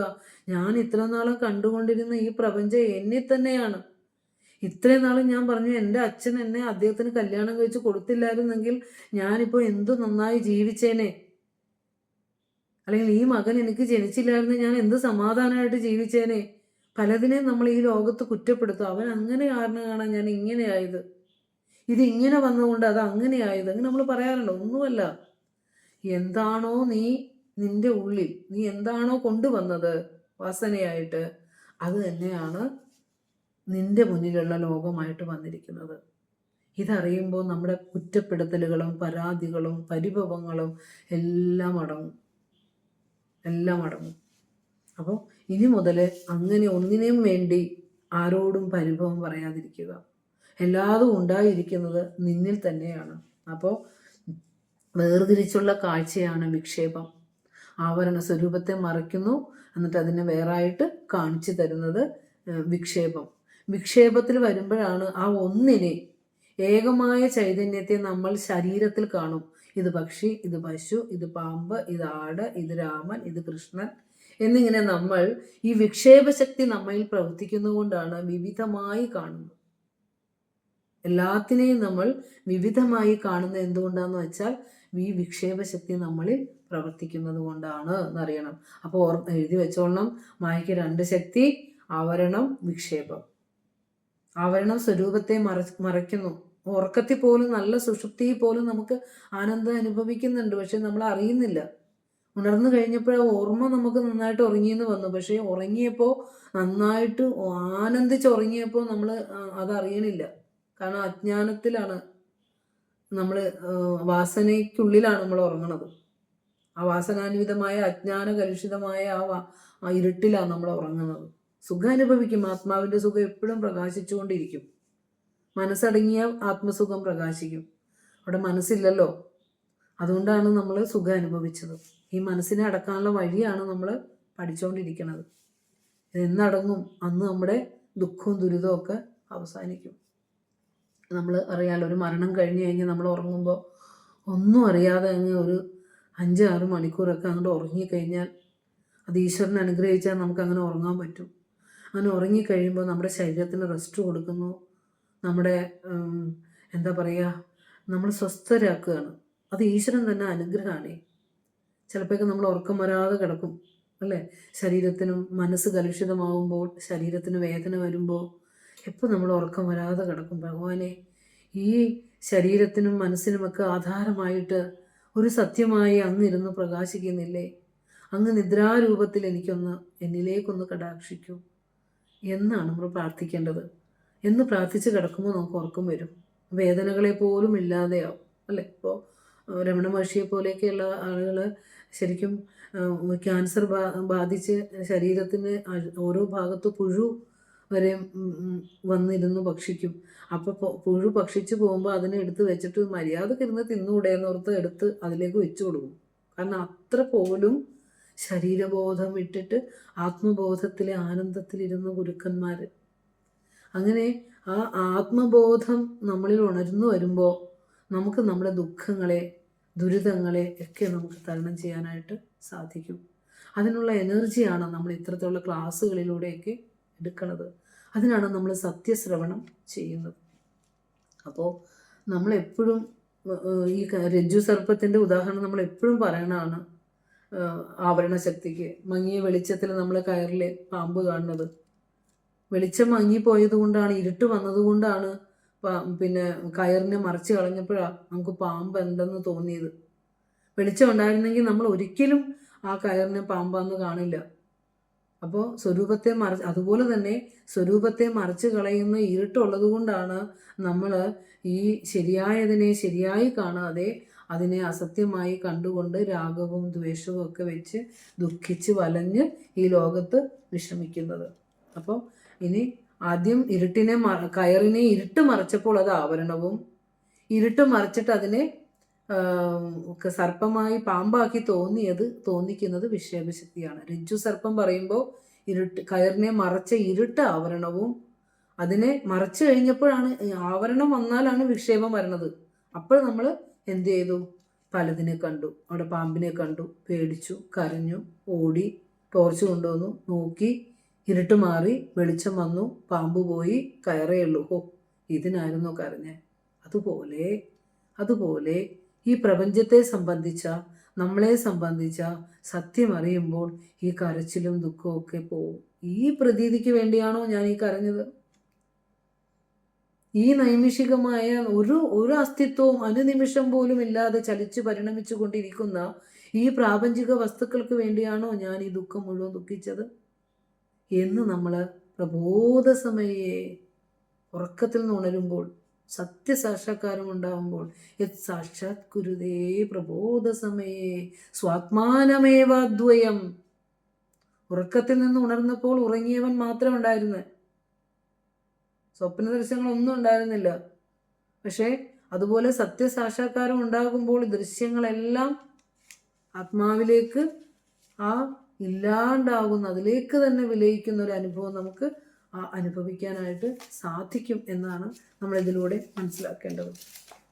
അപ്പോൾ അതുപോലെ ദർശനമാലയിലെ ആ അസത്യ ദർശനത്തിലെ മനോമയമിതം സർവം എന്നുള്ള ശ്ലോകം നമ്മൾ എടുത്തു വെച്ച് ഇതിൻ്റെ കൂടെ പഠിച്ചാൽ എളുപ്പമായിരിക്കും. വെറുതെ അവിടെ നോട്ട് ചെയ്ത് വെക്കും കേട്ടോ. അസത്യ ദർശനത്തിലെ ശ്ലോക നമ്പർ ഓർക്കുന്നില്ല. മനോമയമിതം സർവം ന മനക്വാപി വിദ്യതേ അതോ വ്യോംനീവ നീലാതി ദൃശ്യതേ ജഗതാത്മനി. ഞാൻ പറഞ്ഞു, ഗുരു എന്താണ് ഈ ആശയത്തെ ഗുരു എങ്ങനെ തന്നിരിക്കുന്നതെന്നാണ് നമ്മൾ വിചാരം ചെയ്യണത്. അപ്പോൾ 2 ഗുരുക്കന്മാരെ അല്ല ഇവിടെ പഠിക്കുന്നത്. ഈ ഗുരുക്കന്മാർ തന്നിരിക്കുന്ന ദർശനത്തിൻ്റെ ഏകത, സകല ഗുരുക്കന്മാരും പറഞ്ഞിരിക്കുന്ന ദർശനത്തിൻ്റെ ഏകതയിലേക്ക് നമ്മൾ പോണേ. അവിടെ ശങ്കരഗുരു വേറെ, ശ്രീനാരായണ ഗുരുദേവൻ വേറെ, അങ്ങനെയല്ല. ഇവർ പറഞ്ഞിരിക്കുന്ന ദർശനം ഈ ലോകത്തിന് വേണ്ടിയുള്ളതാണ്, അറിവില്ലാത്ത മനുഷ്യർക്ക് വേണ്ടിയുള്ളതാണ്. അങ്ങനെയാണ് നമ്മൾ എടുക്കേണ്ടത്. അപ്പോൾ ഗുരു പറയാണ്, മനോമയമിതം സർവം ന മനക്വാപി വിദ്യതേ അതോ വ്യോംനീവ നീലാതി ദൃശ്യതേ ജഗതാത്മനി. ഈ കാണുന്ന പ്രപഞ്ചം മനസ്സിന്റെ രൂപഭേദങ്ങളാണ്. കണ്ടോ, മനസ്സാണ് പ്രപഞ്ചമായി വന്നിരിക്കുന്നത്. നീ ഇപ്പോൾ ഒരു ക്രിക്കറ്റ് കളിക്കാരൻ, അവൻ കാണുന്ന ലോകം ക്രിക്കറ്റിനെ സംബന്ധിച്ച് മാത്രമായിരിക്കും. അതുമായിട്ട് കണക്ട് ചെയ്ത് അവൻ എല്ലാത്തിനും കാണുള്ളൂ. ഒരു ചിത്രം വരയ്ക്കുന്ന ആള്, അയാളുടെ ലോകം ആ മേഖലയായിരിക്കും. ഒരു സിനിമ അഭിനേതാവാണെങ്കിൽ അവൻ്റെ ലോകം അങ്ങനെ ഒരു ലോകമായിരിക്കും. ഒരു മൃഗപ്രേമി ആണെങ്കിൽ അവൻ്റെ ലോകം അങ്ങനെയായിരിക്കും. വെറുതെ ഒന്ന് ചിന്തിച്ചാൽ നമുക്കറിയാം, നമുക്ക് ഇഷ്ടപ്പെട്ടതിലെ ലോകത്താണ് നമ്മൾ ഓരോരുത്തരും വ്യവഹരിച്ചുകൊണ്ടിരിക്കുന്നത്. അപ്പോൾ ഇക്കാണുന്നതെല്ലാം മനസ്സിന്റെ തന്നെ രൂപഭേദങ്ങളാണ്. ഗുരു പറയുക, എന്നാ മനക്വാപി വിദ്യതേ, ക്വാപി ഒരിടത്തും മനഃ ന വിദ്യതേ, മനസ്സിനെ കാണാനുമില്ല. മനസ്സാണ് ഇങ്ങനെ ഈ കാണുന്നതെല്ലാം, പ്രപഞ്ചത്തിൽ കാണുന്നതെല്ലാം മനസ്സാണ്. മനസ്സിനിങ്ങനെ ചലിക്കാൻ പറ്റുമെന്നാണ് പറയുന്നത്. ചെറിയ ചെറിയ തരംഗങ്ങളെ പോലെ മനസ്സിന് ഈ അന്തരീക്ഷത്തിൽ ചലിക്കാൻ സാധിക്കും. നമ്മൾ റേഡിയോയിലൊക്കെ ശബ്ദങ്ങൾ കേൾക്കുമ്പോൾ ആ തരംഗങ്ങൾ, ആ ചലനാത്മകതയുണ്ട്. അതുപോലെ മനസ്സിന് സൂക്ഷ്മ നിരീക്ഷണം ചെയ്യുമ്പോൾ ശാസ്ത്രജ്ഞന്മാർ പറയുന്ന ഇതിനെ വൈബ്രേറ്റ് ചെയ്യാൻ സാധിക്കുന്നു. മനസ്സ് എന്താ പറയുക, മനസ്സിലാണ് ശരീരങ്ങൾ നിൽക്കുന്നത്. ശരീരത്തിൻ്റെ അകത്തല്ല മനസ്സിലാണ് സർവ്വ ശരീരങ്ങളും നിൽക്കുന്നത്. അങ്ങനെ വരുമ്പോൾ നമുക്ക് ആ ഒരു അർത്ഥത്തിലേക്ക് എത്താൻ സാധിക്കും. പോട്ടെ, അതൊന്നും ചിന്തിച്ച് വിഷമിക്കണ്ട. അപ്പോൾ ഈ കാണുന്ന പ്രപഞ്ചം മനസ്സിൻ്റെ തന്നെ രൂപഭേദങ്ങളാണ്. ഗുരു പറയാ, എന്നാൽ മനസ്സിനെ എങ്ങും കാണാനുമില്ല. ഗുരു പറയാ, ആകാശത്തിൽ നീലനിറവും മരുഭൂമിയിൽ വെള്ളവും കാണപ്പെടുന്നത് പോലെ ആത്മാവിൽ കാണപ്പെടുന്നതാണ് ഈ പ്രപഞ്ചം. നോക്കിക്കേ, വിശ്വം ദർപ്പണ ദൃശ്യമാന നഗരീ തുല്യം നിജാന്തർഗതം പശ്യൻ ആത്മനി മായയാ ബഹിഹി ഇവ ഉദ്ഭൂതം. പുറത്തെന്ന പോലെ തോന്നുന്നു. അത് ഒരു പറയുക, ആത്മാവെന്ന അധിഷ്ഠാനത്തിൽ ഈ പ്രപഞ്ചം, നമ്മൾ കാണപ്പെടുന്ന പ്രപഞ്ചം എങ്ങനെയാന്ന് പറയാം, മരുഭൂമിയിലെ കാനൽ ജലം പോലെ. മരുഭൂമി എന്ന അധിഷ്ഠാനത്തിൽ കാനൽ ജലം ഇല്ല, പക്ഷെ ഉണ്ടെന്ന് നമുക്ക് തോന്നുന്നു. ആത്മാവെന്ന അധിഷ്ഠാനത്തിൽ ഈ ജ്ഞാനാത്വമില്ല, പക്ഷെ നമുക്കവിടെ ഉണ്ടെന്ന പോലെ ഭ്രമം ആണ് തോന്നുന്നു. എന്തുകൊണ്ട് ഈ ഗുരുക്കന്മാരെല്ലാം ഇത് ഒരുപോലെ പറഞ്ഞിരിക്കുന്നത്? അവർ ദർശിച്ചത് കൊണ്ടാണ്, അനുഭവിച്ചത് കൊണ്ടാണ്. നമുക്ക് എന്തുകൊണ്ടാണ് ഇതൊന്നും വിശ്വസിക്കാൻ പറ്റാത്ത? നമ്മൾ ഈ മായയെ അടക്കിയിട്ടില്ല. മായയെ അടക്കിയവരുടെ വാക്കുകളാണ് നമ്മൾ ശ്രവിക്കുന്നത്. ഇങ്ങനെയും ഇതാണ് സത്യത്തിൻ്റെ സ്വരൂപമെന്ന്. അപ്പോൾ മരുഭൂമിയിലെ വെള്ളവും അതുപോലെ തന്നെ ആകാശത്തിൻ്റെ മീതെ ഒരു നീല മേൽക്കട്ടി പോലുമില്ല. ശുദ്ധശൂന്യമായ ആ സ്പേസിൽ, ആ ആകാശത്തിന്റെ മീതെ എവിടെയാ നീലമേൽക്കെട്ടി ഉള്ളത്? അതുണ്ടെന്ന് പോലെ നമ്മളെ തോന്നിപ്പിക്കുന്ന ഏതൊരു ശക്തിയാണോ, ആ ശക്തി ഏതൊരു അധിഷ്ഠാനത്തിലാണോ തോന്നിച്ചത്, അതാണ് ഗുരു നമ്മളെ ഓർമ്മിപ്പിക്കുന്നത്. അപ്പോൾ മനസ്സിനെ എങ്ങും കാണാനില്ല, പക്ഷെ മനസ്സുണ്ടാക്കി വെക്കുന്ന വിഷയങ്ങളൊക്കെ നമ്മളിവിടെ അനുഭവിക്കുന്നുമുണ്ട്. അത് അത് അവിടെയൊക്കെ മായയിലേക്കാണ് കൊണ്ട് കടുപ്പിക്കുന്നത്. അപ്പോൾ ആത്മാവിലേക്ക് അധ്യാസം ചെയ്യുന്നതാണ് ഇതെല്ലാം. നീലമേൽക്കെട്ടിയും മരുഭൂമിയിലെ വെള്ളമൊക്കെ. മരുഭൂമി ഉള്ളത് കൊണ്ടാണ് വെള്ളം ഉള്ളതുപോലെ തോന്നിയത്. ആത്മാവുള്ളത് കൊണ്ടാണ്, ആത്മാവെന്ന അധിഷ്ഠാനത്തിൽ ഇരിക്കുന്നത് കൊണ്ടാണ് ഇല്ലാത്തതിനെ ഉള്ളതുപോലെ നമ്മളെ തോന്നിപ്പിച്ച് മോഹിപ്പിക്കുന്നത്. എന്നാണ് ഭഗവാനെ ഈ മനസ്സ് ഞങ്ങൾക്കൊന്ന് അടക്കി ആത്മദർശന സമർത്ഥമാക്കി തരണത്. അപ്പൊ നോക്കണം, വിശ്വം ദർപ്പണ ദൃശ്യമാന നഗരീ തുല്യം നിജാന്തർഗതം. കണ്ണാടിയിൽ പ്രതിബിംബിച്ച് കാണുന്ന നഗരം പോലെ ലോകം അവനവന്റെ ഉള്ളിൽ തന്നെയാണ്. പശ്യൻ ആത്മനി മായയാ ബഹിരിവോദ്ഭൂതം. ആത്മനി പശ്യൻ, ഇത് ആത്മാവിൽ മായ കൊണ്ട്, മായയാ ഒക്കെ നമ്മൾ വിശദീകരിച്ചു, മായ കൊണ്ട് ബഹിഹി ഇവ ഉദ്ഭൂതം, പുറത്ത് എന്നതുപോലെ തോന്നുന്നതാണ്. ലോകമകത്താണ്, പുറത്തല്ല. കണ്ണാടിയിൽ ലോകമില്ല, പക്ഷെ നമുക്ക് ആ പ്രതിബിംബത്തെ കാണുമ്പോൾ ലോകമുള്ളതുപോലെ തോന്നുന്നു. അതാണ്. അപ്പോൾ ഈ പ്രപഞ്ചം കണ്ണാടിയിൽ പ്രതിബിംബിച്ച് കാണുന്ന നഗരം പോലെയാണ്, അവനവന്റെ ഉള്ളിൽ തന്നെയാണുള്ളത്. ആത്മാവെന്ന അധിഷ്ഠാനത്താൽ മായാഭ്രമത്താൽ പുറത്തെന്ന പോലെ ഉണ്ടാകുന്നു എന്നാണ് പറഞ്ഞത്. അജ്ഞനായ ലൗകികനാണ് ഈ ഭ്രമം നിമിത്തം പ്രപഞ്ചം സത്യമെന്ന് തോന്നുന്നത്.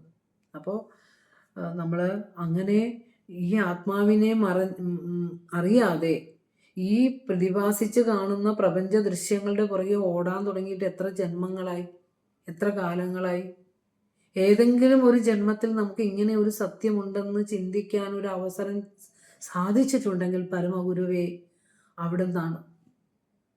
അവിടുത്തെ നാമധേയത്തിൽ നമ്മളിങ്ങനെ ഒരുമിച്ച് കൂടിയിരിക്കുമ്പോൾ എല്ലാ ദർശനങ്ങളും എല്ലാവരും പറഞ്ഞത് സരളാദ്വയ ഭാഷ്യകാരന ഗുരു എന്ന് അങ്ങ് ഞങ്ങൾക്ക് പരിചയപ്പെടുത്തിയത് കൊണ്ടാണ് ഞങ്ങൾ അങ്ങോട്ട് സഞ്ചരിക്കുന്നത്. ഒരു ദർശനത്തിൽ എല്ലാതും ഉണ്ട്. നമ്മൾ ഈ ലോക ജീവിതത്തിൽ അറിയേണ്ട മനുഷ്യന് സത്യസാക്ഷാത്കാരത്തിനുള്ള എല്ലാതുമുണ്ട്. എന്തിലും ഗുരു നമ്മളോട് പറഞ്ഞു, എല്ലാവരും പറഞ്ഞത് ഒന്നാണ്, പരസ്പരം കലഹിക്കേണ്ട. എല്ലാ ഗുരുക്കന്മാരും ഈ ലോക നന്മയ്ക്കും ലോകശ്രേഷ്ഠതയ്ക്കും വേണ്ടിയിട്ടുള്ളതാണ് പറഞ്ഞു തന്നിരിക്കുന്നത്.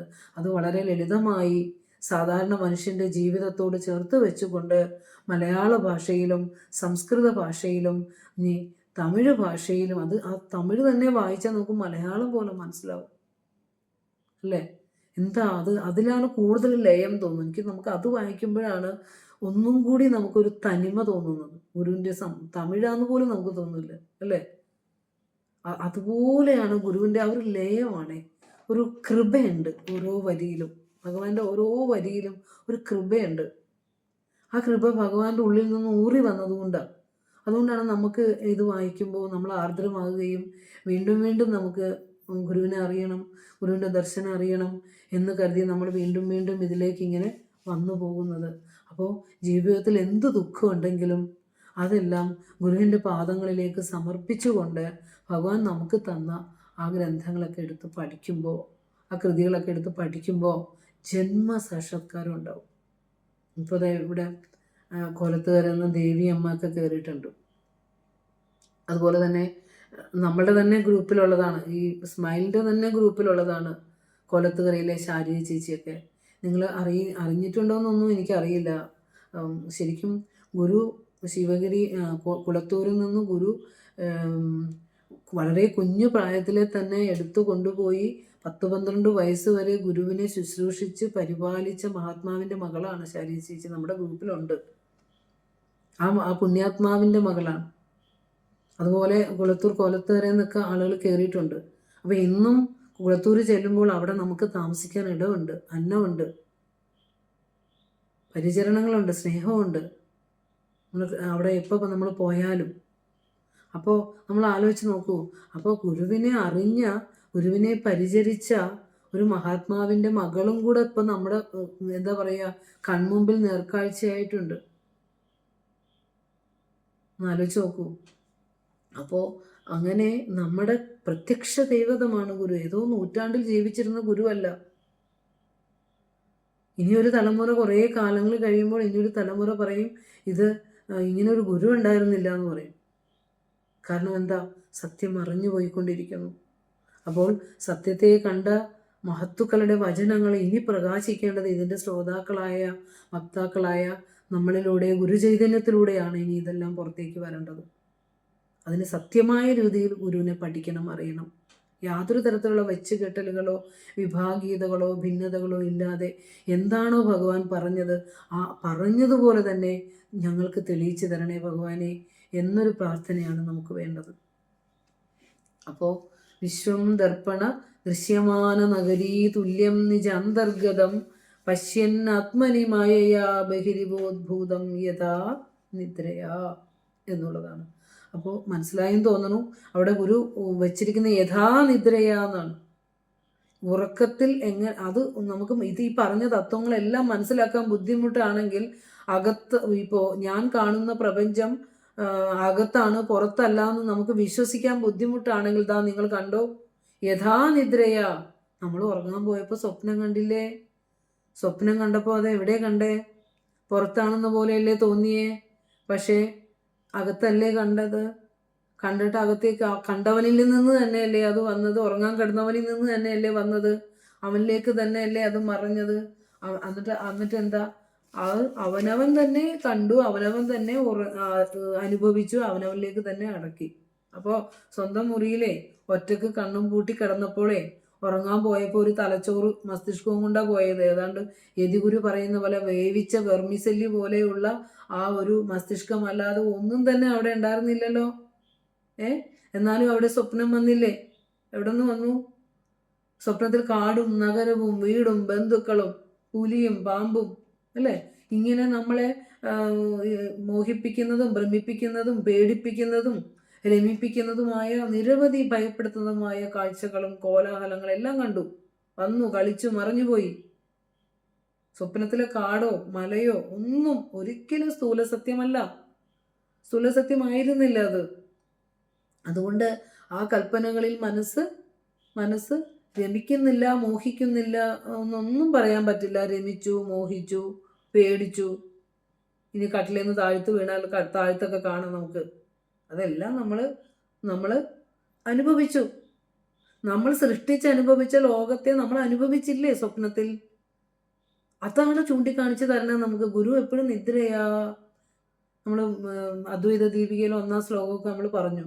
ആ ഉറക്കത്തിൽ നിന്ന് എഴുന്നേറ്റപ്പോൾ ഉണർന്നവനാമശേഷം ദൃശ്യങ്ങളൊന്നുമില്ല, ഉണർന്നവ മാത്രമേ ഉള്ളൂ എന്ന് പറഞ്ഞു തന്നു നമുക്ക്.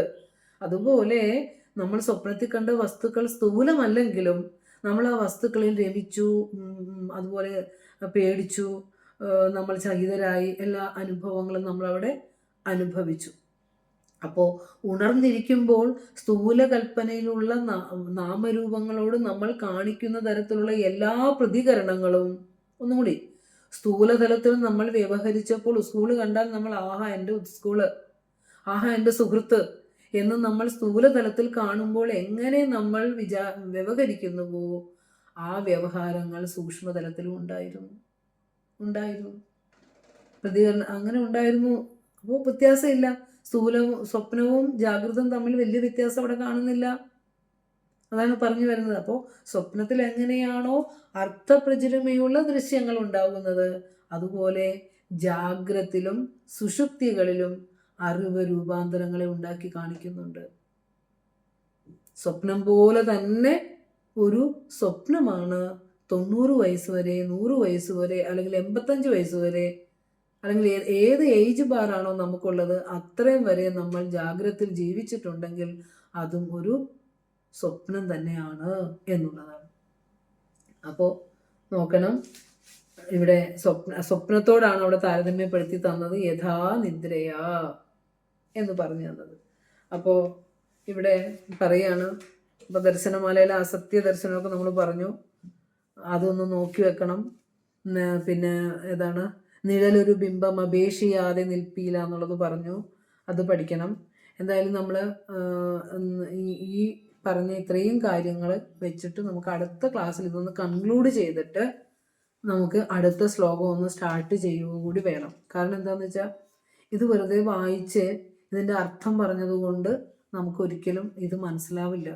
അതുകൊണ്ടാണ് ഗുരുക്കന്മാരുടെ തന്നെ വാക്കുകൾ എടുത്തു വെച്ച് ആ വാക്കുകൾ വിചാരം ചെയ്ത് മനസ്സിലാക്കി അങ്ങ് പോവുക. അല്ലെങ്കിൽ എനിക്ക് ഇങ്ങനെ പറഞ്ഞാൽ മതി, കണ്ണാടിയിൽ പ്രതിബിംബിച്ച് കാണുന്ന ആ നഗരം പോലെ ലോകം അവനവൻ്റെ ഉള്ളിൽ തന്നെയാണ് എന്ന് പറയാം.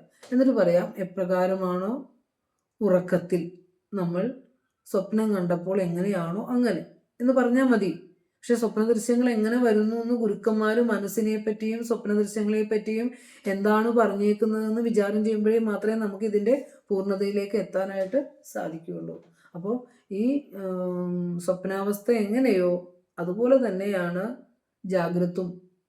അത് നമുക്ക് ആ ഭാഗം നമുക്ക് അടുത്ത ക്ലാസ്സിൽ വിചാരം ചെയ്യാം. ശ്ലോകം ഒന്നും കൂടി നിങ്ങൾ ആ പുസ്തകത്തിൽ ഇല്ലെങ്കിൽ അതിൻ്റെ ലൈൻ നിങ്ങൾ നിങ്ങളുടെ പുസ്തകത്തിൽ എഴുതി വയ്ക്കുക. എന്നിട്ട് അത് എല്ലാ ദിവസവും ഒന്ന് വിചാരം ചെയ്യണം. അത് അപ്പോൾ നമ്മൾ ഈ ഗുരുവിൻ്റെ കൃതികളെ കണക്ട് ചെയ്ത് എന്തെല്ലാം പറഞ്ഞിട്ടുണ്ടോ അതെല്ലാം ഒന്ന് കടന്നു പോകണം. ഇപ്പം മായാദർശനം ഒന്ന് വായിക്കാം നമുക്കപ്പോൾ. ഇത് വിചാരം ചെയ്യുമ്പോൾ മായാദർശനം ഒന്ന് വായിക്കാം. നിഴലൊരു ബിംബം അപേക്ഷിയാതെ എന്നുള്ള ഗുരുവിൻ്റെ ശ്രുതി ആ ശ്ലോകം ചൊല്ലാം. പിന്നെ നമ്മളിപ്പോൾ അസത്യ ദർശനത്തിൽ പറഞ്ഞില്ലേ, അങ്ങനെ റെഫറൻസ് ചെയ്ത് നമുക്ക് പഠിച്ചു കയറി പോകാം. അപ്പോൾ ശ്ലോകം ഒന്നുകൂടി ചൊല്ലാം. വിശ്വം ദർപ്പണ ദൃശ്യമാന നഗരീ തുല്യം നിജാന്തർഗതം പശ്യന്നാത്മനി മായയാ ബഹിരിവോദ്ഭൂതം യഥാ നിദ്രയാ യസ്സാക്ഷാത് കുരുതേ പ്രബോധസമയേ സ്വാത്മാനമേവാദ്വയം തസ്മൈ ശ്രീ ഗുരുമൂർത്തയേ നമൈദം ശ്രീ ദക്ഷിണാമൂർത്തയേ.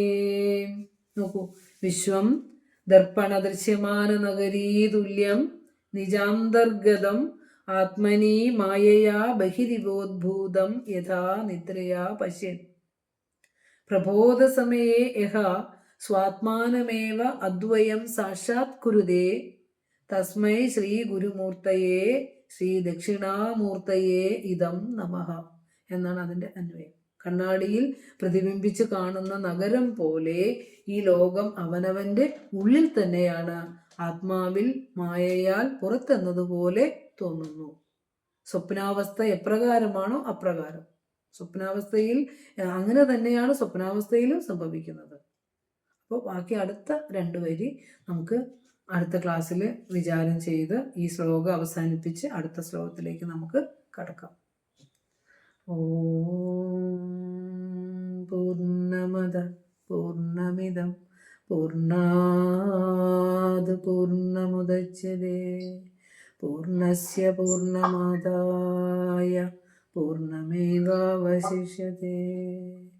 ഓം ശാന്തി ശാന്തി ശാന്തി. നമസ്തേ. നമസ്തേ.